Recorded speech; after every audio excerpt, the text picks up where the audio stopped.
Hello viewers, welcome to ICSE Board Class 10 Biology, episode 1.3.5, and we are with chapter Principles of Genetics.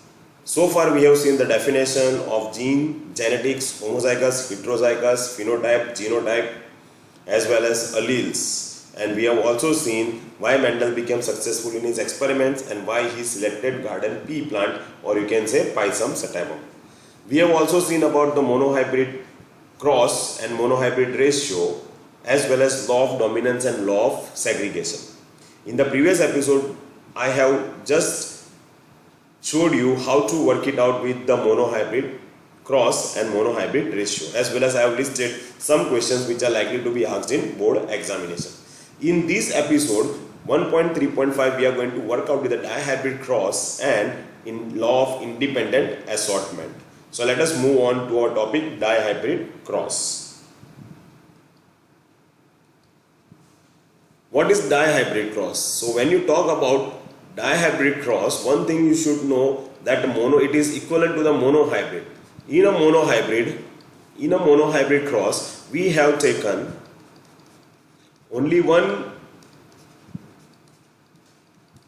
character, only single character. Only single character we have taken. And what was that? That was height. So when you are considering only one character or a single character for hybridization, then it is considered as a monohybrid cross. But when you are considering two characters,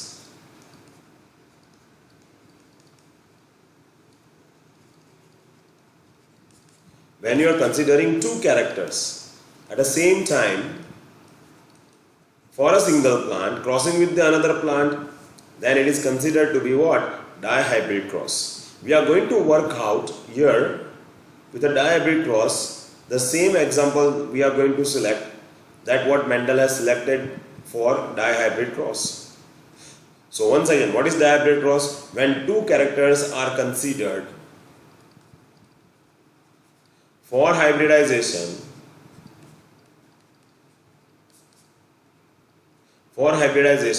is known as dihybrid cross. So let us move on to the dihybrid cross and the characters that he selected. So first of all, we will write down the character that he selected. So first of all, characters. So he selected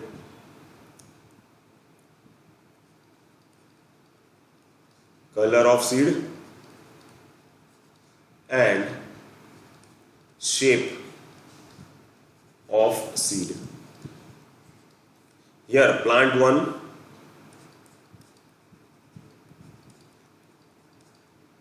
color of seed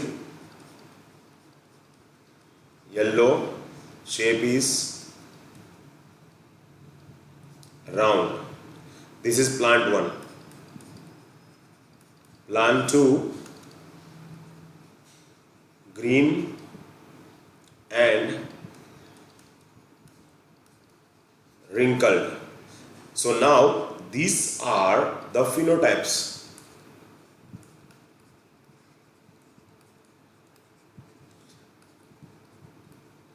Because they are the physical expressible characters, because they are physical makeup, or you can say physical expression of the plant 1 and plant 2.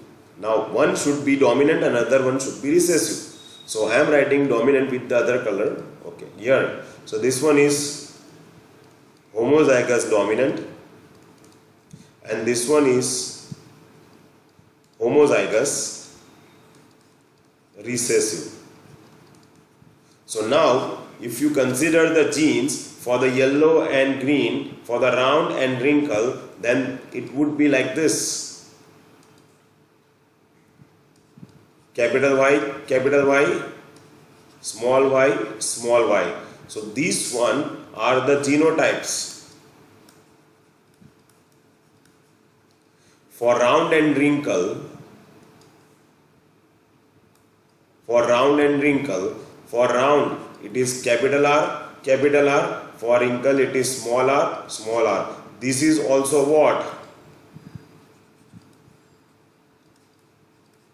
Genotype.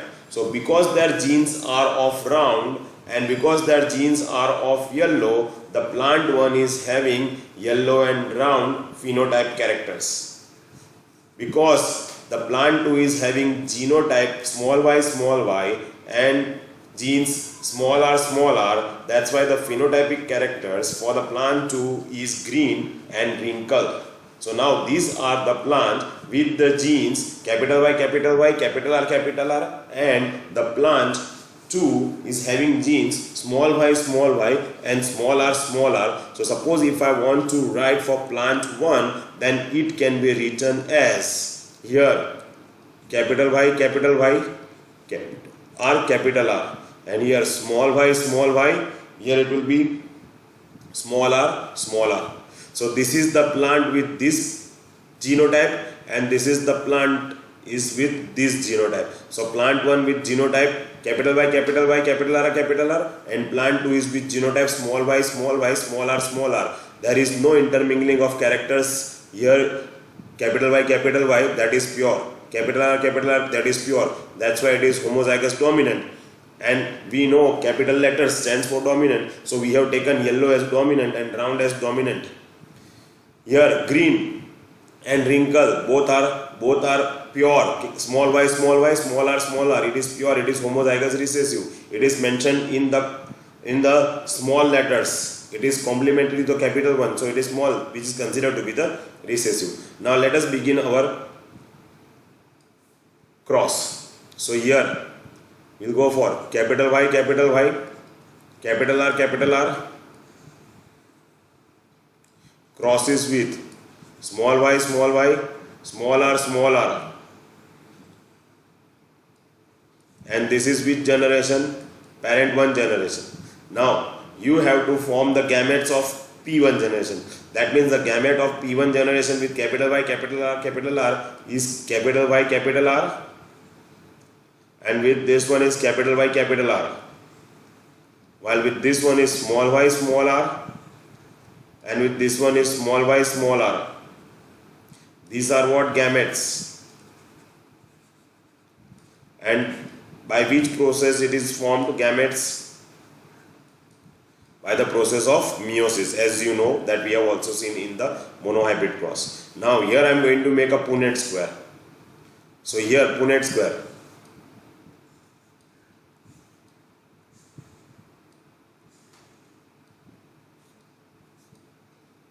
So here capital Y, capital R, capital Y, capital R. Here small y, small r, here small y, small r. Now these two. See the way I am writing because that's gonna help you out. Here capital Y, always capital Y in the beginning because it is dominant among yellow and green. So capital Y, small y, and always capital R in the beginning because it is dominant between round and wrinkle. Here capital Y, small y, capital R, small r, capital Y, small y, capital R, small r, capital Y, small y, capital R, small r. So here phenotype. Phenotype is what? Phenotype is capital Y, which is related to what? Yellow, and capital R, which is related to what? Round. Because if you see the offsprings, this is which generation? F1 generation. So if you see in the F1 generation, capital Y is dominant, capital R is dominant in all four of them. So the phenotype will be having capital Y, which is standing for yellow, and capital R, which stands for round. So the phenotype, all four of the offsprings will be having yellow and round seeds. So the ratio for this one is going to be what? 1. And according to the modern genetics, if we write genotype, then genotype will be what? Capital Y, small y, capital R, small r. And it is what? It is a intermingling. Capital Y and small y, they mingled, but the dominant is seen, expressible. So it is heterozygous. It is considered as hybrid because it has one more gene of small y. and this has one more gene of small r, hybrid, or you can say impure. But what? Heterozygous, yellow and round. Here Mendel went further, one more step down. He went further, one more step down, just like the monohybrid, to check what happens at the end. So he went for individuals of F1 generation. Individuals are F1 generation. Capital Y, small y, capital R, small r, crosses with capital Y, small y, capital R, small r.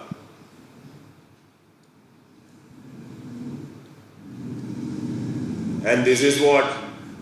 Self. This is which generation? It is F1 generation, but now they have grown up to what? P2 generation. They have matured to P2 generation. Now, this is the part that has been likely to be asked in the examination about the formation of gametes of P2 generation. So here it will be what? Capital Y. One capital Y with capital R. So it is over. Capital Y with small r. So it is over. So capital Y has gone with capital R and small r. That is done. And then it's a time for small y with capital R and small y with small r. So capital Y got a chance with capital R and small r, and Y got a chance with capital R and small r. Here also same, because they are of the same individual. So capital Y, capital R, capital Y, small r, small y, capital R, and small y, small r. So these are the gametes. And as you know, gamete formation takes place by which process? Meiosis. So please keep this one in mind. Always you have to keep one in mind. Now I am going to draw the Punnett square for this F2 generation. So let us make a Punnett square. How many gametes are here? 4. So we make 4 columns and 4 rows.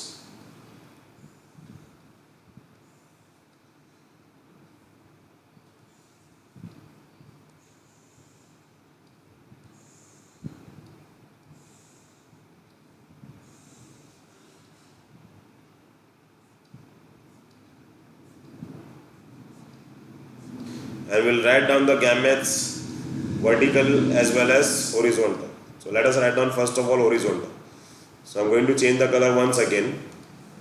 So this one is capital Y, capital R, capital Y, small r, small y, capital R, small y, small r. Here capital Y, capital R, capital Y, small r, small y, capital R, small y, small r. Now let us find out. So here capital Y, this one with this one. So I am going to write here. Going to change the color once again, just to make you understand better. So here capital Y, capital Y, capital R, capital R. Now this one with this one. So here it will be what? Capital Y, capital R, small r. Now this one with this one. So here capital Y, small y, capital R, capital R. This one with this one. So here capital Y, small y, capital R, small r. I hope you understood this one, how to write. So I am filling up the all rest of the squares. You know, this method was discovered by Punnett. We have seen this one. This method was discovered by whom? Punnett. Punnett was a mathematician. He discovered the method. So he invented this type of checkerboard method, or you can say chessboard method, or a square method for writing which generation? F2 generation. So here this is F2 generation. So here of a dihybrid cross. So capital Y with this one. So here capital Y, capital R, small r. Capital Y, small r, small r. Capital Y, small y, capital R, small r. Capital Y, small r, small r. Let us go for the next. I'm going to change the color again. So here capital Y, small y, capital R, capital R. Capital Y, small I, capital R, small r. Small y, capital R, capital R. Here small y, capital R, small r. Again I am going to change the color for the last one, and that is here capital Y, capital R, small r. capital Y, small r, small r. Small y, capital R, small r. And here small y, small r, small r. So Mendel was not knowing about any of these things. Instead of that, he has drawn the seeds that were looking, the phenotypic characters he has drawn that were looking like yellow and round. So he used to take yellow color and made it round, just like this one. So if I make yellow and round, so this one with this one will be what? Yellow and round. This is yellow and wrinkled, you know.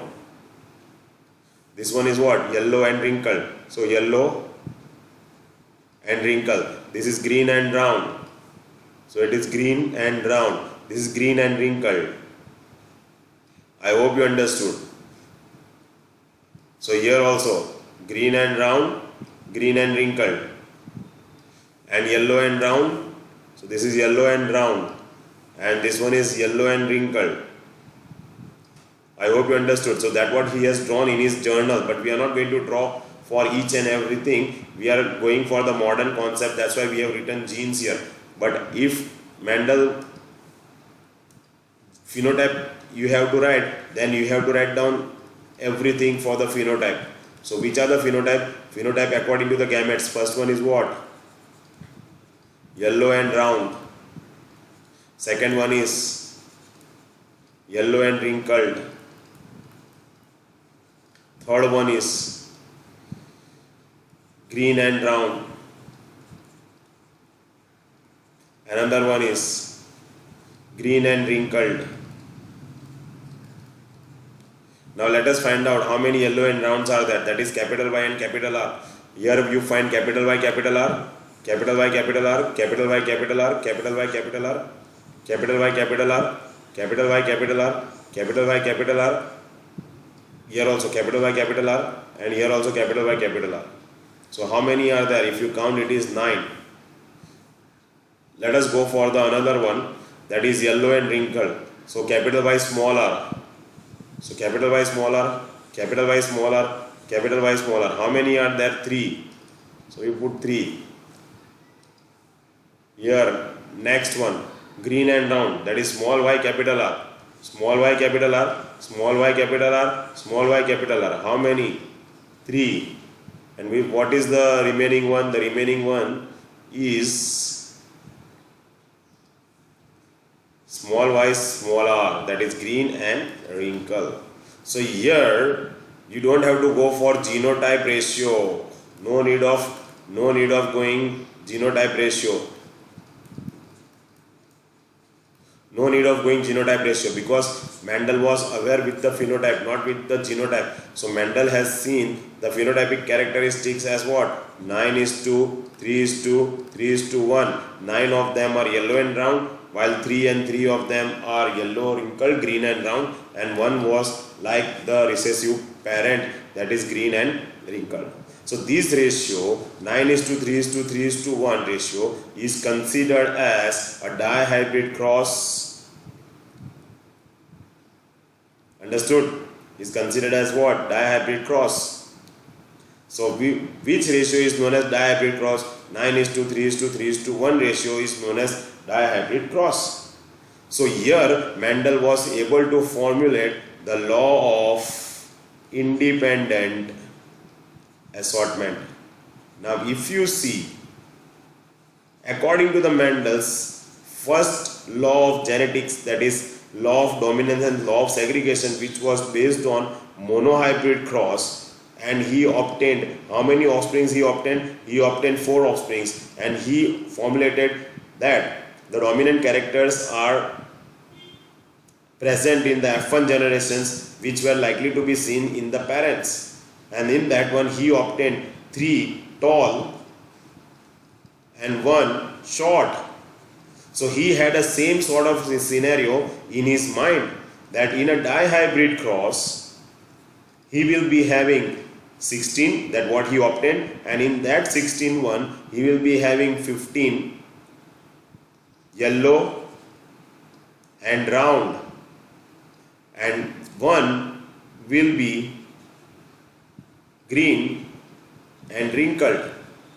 But when he did an experiment, he found that what he was predicting related to the dihybrid cross was completely wrong. Instead of that, in 16 offsprings that he obtained for a dihybrid cross, 9 were yellow and round. One was only green and wrinkled, while rest of these 3 and 3 were the mixture between yellow and wrinkled and green and round. So he formulated the law of independent assortment as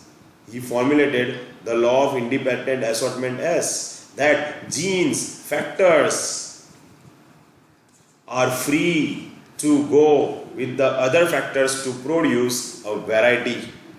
To produce a what? Variety. So that means the law of independent assortment states that when more than one pair of contrasting characters are brought together, so this is a contrasting characters, when one or more, which are the contrasting characters?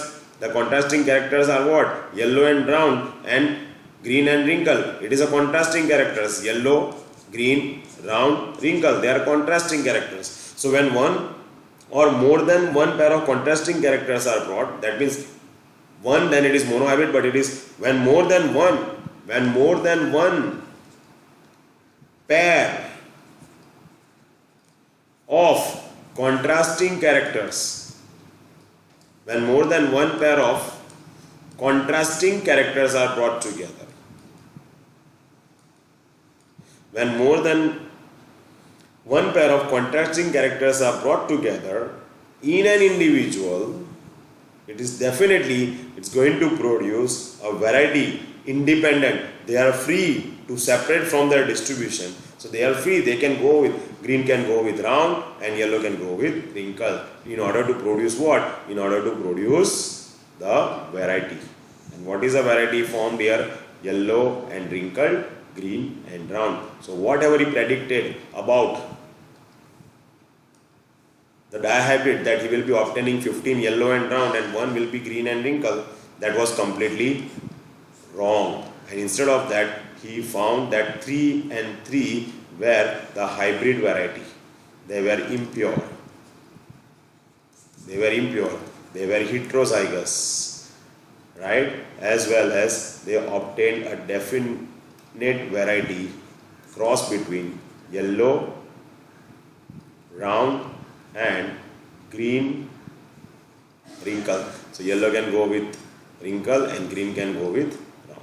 That is a variety. So this is what the law of independent assortment is. So that means what? When more than one pair of contrasting characters are brought together in an individual, the distribution of alleles means characters, they are going to separate, they are going to be free to go with any other pair of alleles in order to produce the variety, in order to produce a variation. So that is a law of independent assortment. It is a law. You cannot write in your own words. You have to write whatever is given in your textbook. So suppose if you are using Goel Brothers, please refer page number 34. And if you are using Concise, please see the law of independent assortment at a respective pages. I hope you understood how the dihybrid cross is formulated and how the law of independent assortment is formulated. And before we conclude, let me show you here monohybrid cross. Ratio obtained is 3:1. It's a phenotype. Please don't make mistake. It's a phenotype. And the law that were formulated from the monohybrid cross was law of dominance. Is a law of what? Dominance. And here law of segregation. While dihybrid cross, phenotype is 9:3:3:1, and the law that formulated was law of independent assortment. So I hope you understood the whole concept of monohybrid and dihybrid cross. Thanks very much, guys. I'll see you in the next episode. In next episode, I think I'll do one example, just like what I have done for the monohybrid cross. For dihybrid cross, I will do one example, and then we'll switch on to the next part of the chapter. Thanks once again, and I hope you enjoyed it. If you have any doubts, please let me know in the comment box. Thank you, guys.